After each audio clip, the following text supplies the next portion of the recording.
The Adventures of Scout and Nod by Connor Hibbs. Chapter 1 Wispy Woods. This is a rather unusual omen, sir, the mystic told the Emperor pensively. Glowing a regal purple, the mystic's glass fortune dome swirled with untold mysteries and truth. Part of the hue was from the Emperor's name to the throne. Emperor Chu was the youngest of his bloodline to take the Emperor's throne. The Chus were known as a very intelligent and distinguished family. Amid worries of the kingdom being too peaceful, Chu sought his best mystic to foretell of his visions. My sir, on the bright side, we have become the richest people in all the land. I see great wealth in our future as well. But rather unfortunately, this future is threatened by the orcs uprising to plunder our gold mines. Chu was very taken aback and ready to scout a check on the gold mines. While the scout hurried off on horseback towards the mines, Chu delegated a portion of his finest knights to guard the mines. These mines were fraught with hazards, from deadly and undetectable gas pools to pitfalls, and they were easy to get lost in. But there wasn't anything as greedy as an orc. They would do anything for money, no matter how shady. Orcs were also known to be hardy and brutish. Their skin gleamed with a teal sheen, and they wore thick, usually dirty leather armor. Orc lifespans were sometimes hundreds of years, but averaged to be about 179 years old. An elder orc shouted, roughly translating to more, good. The orcs were pouring junk metal into a smelter for weapons. The giant bellows roared as plumes of smoke and fire shot up into the air from the vent. Orc leaders were indeed planning an attack on the Chu dynasty's gold mines. They hunkered down around the blacksmith orc and had a pre-attack powwow. Several of the orcs stated their thoughts concerning looting gold and controlling the mine activity with various environmental hazards, not to mention Chu's army. They spoke in native orc tongue and hatched a dastardly plan. Wizards under Chu elected to host a meeting to go over spells, enchantments, and other training. Magica, the study of wizardry, and witchcraft was a research priority for Chu. There were 13 new apprentices in the wizardry wing. Tasked with teaching each apprentice the ins and outs of spellcasting and enchanting, Randolph paired up with Gale, an aspiring apprentice. Today they were working on enchanting rocks to fly into enemies, cause avalanches, create quicksand, and more. Gale had a great knack at hurling pebbles across the training field with magic, and soon would be summoning boulders. The scout stopped to refill his canteen from a mountain stream next to the gold mines. He quenched his thirst and then saw orcs attacking, popping over the horizon in droves. Scout ran back to his horse and blew the war horn, summoning wizards to his location. With silvery shimmers ensconcing them, 15 wizards teleported and appeared in front of Scout at the gold mines. The wizard team, consisting of every apprentice and 2 master wizards, quickly began enchanting the earth around the mines. This caused dirt piles to cover the mine entrances and block the path. The wizards shouted, enchanting their voices to be fluent in Orcish. This translated meant, "Stop, go no further." Confused by the fluent Orcish, the orcs shrugged, squealed, and shouted, and began uproariously holding torches to their catapult ropes. Quickly realizing their warning didn't work, the wizard team was ready. They cast defensive spells to build an invisible dome of protection over themselves and the mines. Giant jagged boulders careened into the air and collided with the wall of spells, shattering into gravel and sliding neatly into a heap. 2 apprentices, Gale and Francis, sent boulders flying into the orc ranks. The ground exploded where they landed and scattered the orcs like bowling pins. Scout and his noble steed galloped full speed back to the castle. He tied up Nod, his horse, and sped up the cobblestone steps to the royal reception area. In an urgent whisper, Scout mentioned that he needed to see the Emperor. The Emperor's voice boomed across the room. "I know, Scout. I need you to flank the orcs and tell me what lies ahead of us. Go now." So Scout fled on his horse Nod and came up on the side of the orc troops. Yes, it seemed from this vantage point that the orcs were staging more than just a one-pronged attack on the gold mines. They had giant boulders in tow on carts and were setting up along the ridge of the village. Battling orcs wasn't in a manual that was widely available. In fact, there is one remaining manual of such in existence. This manual is rumored to have magical properties and renders any orc defenseless to its holder. It was in Wispy Woods, a dark 400-acre and deeply wooded habitat for gnomes and werewolves. Switching plans to retrieve the lost relic, Scout orienteered his way through the Great Plains to arrive at the entrance to Wispy Woods. The woods were so densely overgrown that there were only 4 entrances to its entirety. These entrances nearly bisected the sides of the square-like forest, and was to the northwest of the Great Plains. He got cold feet and contemplated not even entering the Wispy Woods. Reassuring himself that he was a good scout and proficient in his swordsmanship, Scout tied off his horse Nod and entered the forest. Immediately he was greeted by a floating and permanently enchanted lantern that introduced itself by saying, "Hello, what brings you to Wispy Woods?" Scout replied, "I'm looking for a book. Might you be able to help me?" The lantern looked indecisive briefly and said, "Oh, since I know precisely which book you are looking for, I suppose I can point you in the right direction." Pointing towards the dim center of the woods, and the lantern floated away laughing, carrying its light with it. Great, thought Scout. This would mean defeating the never-ending maze of twists and turns through the trees. Not to mention was getting past whoever lived within. Scout went to check on Nod, and the boughs of the trees intertwined magically and blocked the entrance. Cast in complete darkness, the young adventurer explored on and came across a stump with an ancient rune on top, shimmering in eerie blue. He picked it up and felt weak momentarily, but also like he learned something. Like he now knew something that was just on the tip of his tongue but not readily available. Then there was a sickly black color growing darker in patches on his skin. The rune was in fact going to be a very important part in defeating the orcs, who were certainly a formidable opponent. Its name was Rune of Lux, and its strength was healing. The only catch with acquiring it is that it required an experienced wizard to de-enchant and deactivate its defenses. Ranging from fatigue to a slow and painful death in a matter of days, the rune's defenses warded off many wizards seeking the rune. Scout didn't know much about runes exactly, and his curiosity beat his caution. He figured that he should return to the kingdom to a master wizard with haste, lest he suffer more. Charging forward, Scout soon found himself lost amid the claustrophobic pathways. A booming voice echoed through the trees. "Seek and ye shall find." Scout took a left and saw a shadowy figure slink across the path in front of him. A werewolf bared its fangs and snarled aggressively at him. Suddenly, another silhouetted shape came in between the werewolf and Scout. It poured a jar of golden slimy liquid on the path. The liquid expanded and soon coated everything in sight. The werewolf howled and slunk back into the woods, and branches twisted behind it. The short, plump shape turned out to be a friendly gnome. On the path, the gnome poured a specialty liquidized light potion on the ground to repel the werewolf. The gnome explained this to Scout and shook his hand, saying, "Come with me. This place can be dangerous to venture into alone." Scout agreed to accompany the gnome, who also introduced itself as Tompkins. It led Scout to its hovel deep in the Wispy Woods. A small porch light lit a tiny front door, and Scout ducked through the miniature entrance. With limited options, the intrepid Scout realized that he may be in the right place after all. Wall after wall of books covered the interior. Tompkins dusted off a chaise lounge and invited his guest to sit. Scout asked the gnome if he had any orc manuals. The gnome pounced onto a stepladder next to the bookshelves and rolled across the wall. He pulled down a large old tome and said, "This ought to do it. It is called The Ark of Orc Defense. Do you want it?" Eager for something along the lines of what he was looking for, the Scout happily accepted the book, knowing he only had so much time before something bad happened. Meant he didn't have time for tea and quickly left the gnome's hovel. Tompkins insisted he guide the Scout back to the exit and to his horse Nod. The duo was off at once, and eventually arrived where Scout entered the forest. The gnome made an enchantment that stops other enchantments and spells for a time over the tree wall.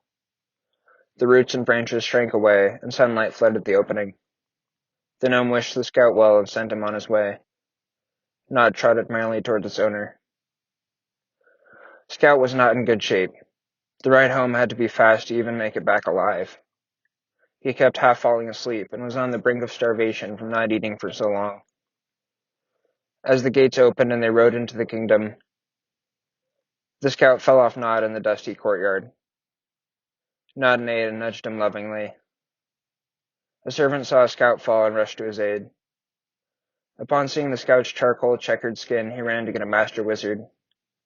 Randolph appeared next to Scout and found the Rune of Lux and the Orc manual, which tumbled from his hand. The master wizard muttered an enchantment much greater than its basic form. This enchantment permanently stopped almost any other enchantment or spell, besides the mystic ones. Coughing up blood, Scout was reassured by Randolph that he should lay in the sick ward until he felt better. The scout agreed, and due to his complete exhaustion, he was carried off by the wizard, who also pocketed the rune and the manual. It took a while for him to recover, taking a daily solution of ipecac to remove waste from the body. He was thanked personally by the Emperor for his service to the kingdom and fulfilling the quest. In the conference room, Chu and his leaders were strategizing the best way to defeat the orcs. Randolph stood and said, "Sir, not only do we have this book," he placed the dusty orc manual on the table, "we have this." As he took out the rune, the leaders gawked. Healing abilities for the medics needed an upgrade, and this rune came just in time for what would be known as the Battle of Nice. Chapter 2. The Great Plains. Nice was a mountainside village bordering the Great Plains, which became a historic battleground. The Battle of Nice was developing rapidly. Orcs tumbled rocks from the mountaintops to crumble big swaths of the village. The gold mines were littered around the base of the mountain range. The orcs tore into the dirt piles, blocking the mines. Wizards and wizard apprentices found it increasingly difficult to control the mines, and without a manual, casualties were stacking up. Nod and Scout, now feeling better, teamed up once again to save the day. They rode out with Randolph and his steed Amy, book and rune in hand. They arrived after a several-hour-long journey from the True Kingdom. At once, Randolph called for the wizards to meet behind a large hill. The team opened the manual and pored over its contents, learning the weaknesses of orcs. They included the cold, and were said to have weak skulls, perfect for successful headshots. The Rune of Lux was handed to the wizard medics, who bowed to show their formal appreciation of the offer. Medics then rushed away to triage victims spread across the hills. Archers and knights arrived a half-day later, in the middle of the night. They squatted around a roaring fire pit. The wizards divided themselves evenly into several squads with the archers and knights, and formed a working army. Sleep came easy for everyone, and luckily, because it was the last respite they would have for a great while. Morning came with the thunder of orcs' footsteps moshing towards them. Archers, still groggy from sleep, let loose a volley of arrows that whistled through the air and landed in the heads of a group of orcs close to them. Wizards used frost spells to make miniature snowflakes appear midair as the spell froze frontline orcs solid. Knights charged forward and slayed the green beasts one by one, using broadswords to behead and slaughter them. Scout and Nod joined in the battle, and Scout used his dagger to slit the orc's throat while riding Nod. Wizard medics tended to the injured, those hit by flying debris or enraged orcs. A short but intense battle. Man conquered the orcs. The brutality of this battle was unprecedented. Orcs heaped up, burning in the field. The aftermath was an easy cleanup. Wizards uncovered the gold mines and worked the earth so it was more level. A decree from Emperor Chu, sent to the army, ordered Scout and Nod to return to the kingdom for a special ceremony. It was Scout's turn to be knighted, and Nod was to receive a royal steed title. Trumpeters and drummers, singers and dancers, elephants and camels all joined in a great parade to celebrate Scout's knighthood and Nod the royal steed. In the ceremonial palace, the Emperor Chu laid the knight's sword on both of Scout's shoulders and said, "I now pronounce you Sir Scout," turning to Nod beside him, and Nod the royal steed. Scout was given a sturdy knight's broadsword, and Nod was fitted for a royal saddle. Sir Scout the Knight was a good man. He was entrusted with keeping the code of chivalry, or the traditional morals a knight should follow. This was not the simplest task for most, and many lost their knight status for committing even the slightest of sins. Scout, on the other hand, was known for his blunt honesty and brevity. Prestige in his knighthood laid ahead. It came to his focus in a fortune-telling with a mystic. He was so proud he ran home to tell his family. Scout Worthington was born to Penny and Amos Worthington, and he had a younger sister named Anne and a brother named Carlos. The Worthingtons were a humble and devoutly Christian family who tithed and ate meagerly to save shekels. His father was a knight, too, and Scout came home to find his father missing. He asked his mother, "Where's my father?" To which she replied, "On a quest for the king, my son, and I'm sure you should join him. Haven't you got a letter or something?" Scout didn't have a letter, until a carrier pigeon dropped off the mail through the mail chute. In it was a letter that read, "Sir Scout Worthington, it is requested that you join the fight against the giants in the northern forest. We haven't much time to regain control of the area, and our timber supply is under attack. Upon reading this letter, please make your way immediately to the army camp. We need your support. Thank you, Emperor Chu." Scout hugged his family goodbye and promised his safe return. He gathered food, water, his gear, and his new sword, got up on Nod, and trotted away into the sunset. Giants were lumbering heathens compared to man. They towered 3 to 4 stories tall, with arms the size of oak trees. Nearly impossible to take down, it took some serious firepower or magic. The giants took refuge in the northern forest, making their home among the routine logging crews from Chu's kingdom. A peace treaty was made and was upheld for a time, unifying man and giant. Then the giants started to complain to the loggers that they were taking too many trees. The loggers explained that logging is an exact science, and plenty of trees will grow back. They insisted more timber was needed for their kingdom. On his way through to the northern forest, Scout and Nod met a traveling mystic. She beckoned to him, curling a thin finger. Scout hopped off his horse and went to talk to her. She introduced herself as Esmeralda, a mystic of fortune and fate. "Hello there, lad." "Hi. You must be Scout. And this is Nod." She pointed to the horse. "Yes. How did you know?" "I was sent here by the Emperor himself. A rather sordid affair has happened, I understand. The giants have waged war against us, yes? Well, I know of something that may help. You see, there lies on a stone ledge somewhere on the Isle of Id an amulet of great power. It is called the Great Amulet. You must go there and retrieve the amulet, as fortune tells, to defeat the giants." Scout accepted her quest and thanked her for her help. He knew where the Isle of Id was, but had never been there. It was to the east of the kingdom, on the shores of the Swami Ocean. Scout was glad that he had packed so much food. This journey would take a couple days at least. Late that evening, Scout was tired and thought that he had arrived. Steep stone spires shot up in a crooked web of caves and pitfalls. The tidal waves crashed into the cliffs, spraying sea foam up the side of the rock face. Scout took Nod to the closest paddock to graze, and he started a small cook fire in a cave. He cooked a rabbit and devoured it all with a loaf of his mother's famous bread. Dawn brought dewdrops on the foliage, and the mist from the sea created wet, almost rainy weather. Scout awoke to find Nod licking the dew from the grass. He gave Nod some more water, and thought about finding the amulet. There were thousands of nooks and crannies in the stone to check. There had to be an easier way. "I'm running out of time," thought Scout. To save time, Scout began to scour the area for the amulet. He found it just before dusk and left in a rush, riding Nod. The great amulet was first given to Francis, who earned the opportunity through merit and seniority as a wizard. He put it on and was bathed in a white flash of light, and his shadow on the ground disappeared. Francis benefited from the immensely upgraded attacks. and an almost impenetrable defense. But the giants had siege machines, massive crossbow-looking contraption on wheels, designed to blast a hole through castle walls and anything or anyone that stood in its way. Their plan was to continue through the Great Plains to rampage the kingdom.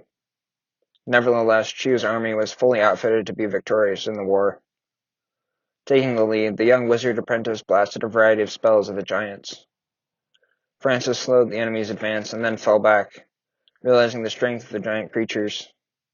Giants punched, kicked, and plowed through the wizards and archers, swatting them away like flies.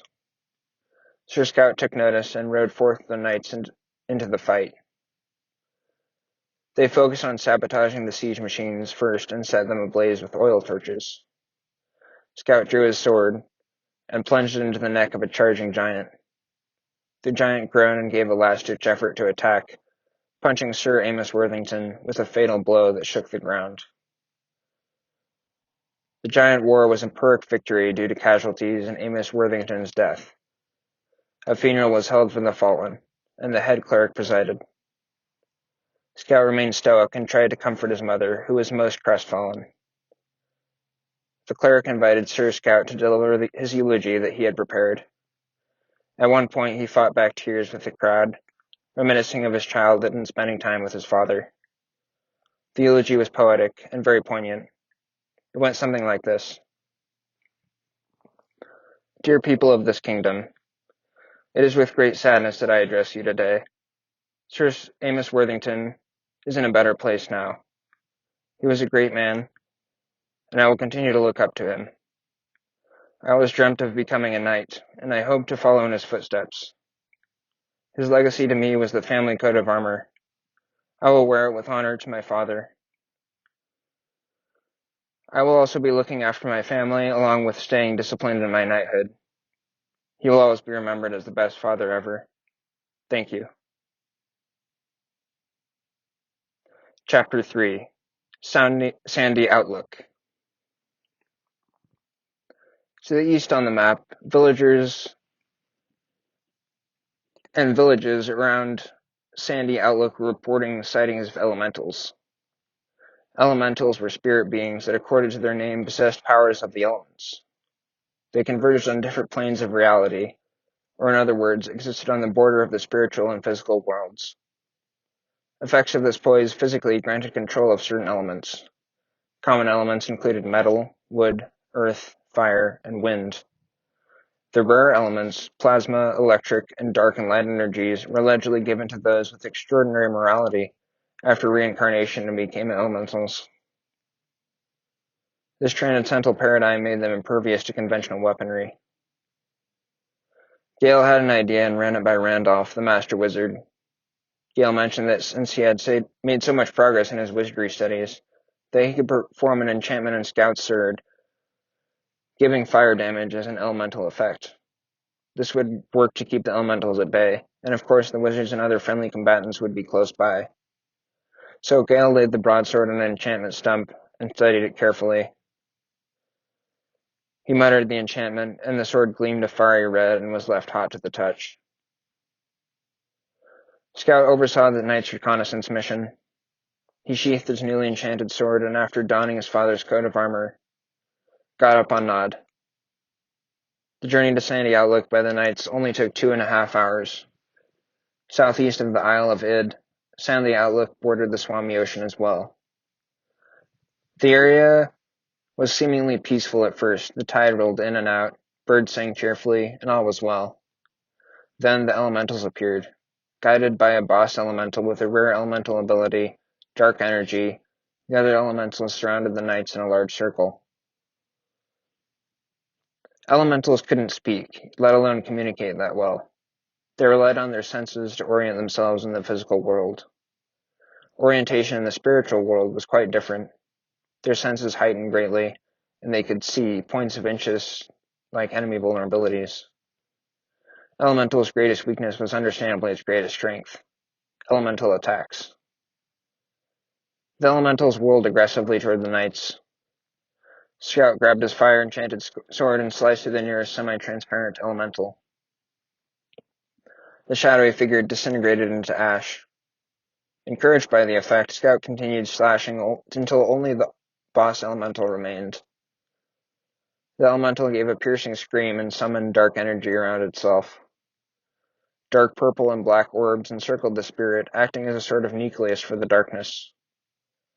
Scout again tried stabbing the elemental with his enchanted sword, and although it made a hole in the dark energy field, the energy orbs healed back rapidly. The knights decided to retreat and get wizard reinforcements. Scout threw a summoning potion on the ground, and a pink mist floated upwards from it. Almost instantly, 3 master wizards and 4 apprentices appeared in the mist. Knights pointed at wizards in the direction of the boss elemental, which was swirling about angrily in the meadow. Wizards let loose a barrage of high-power spells, and the evil spirit faded briefly before disappearing completely. Huzzah! Yelled the knights and wizards. Their work in Sandy Outlook was done, and there was peace once again. For now.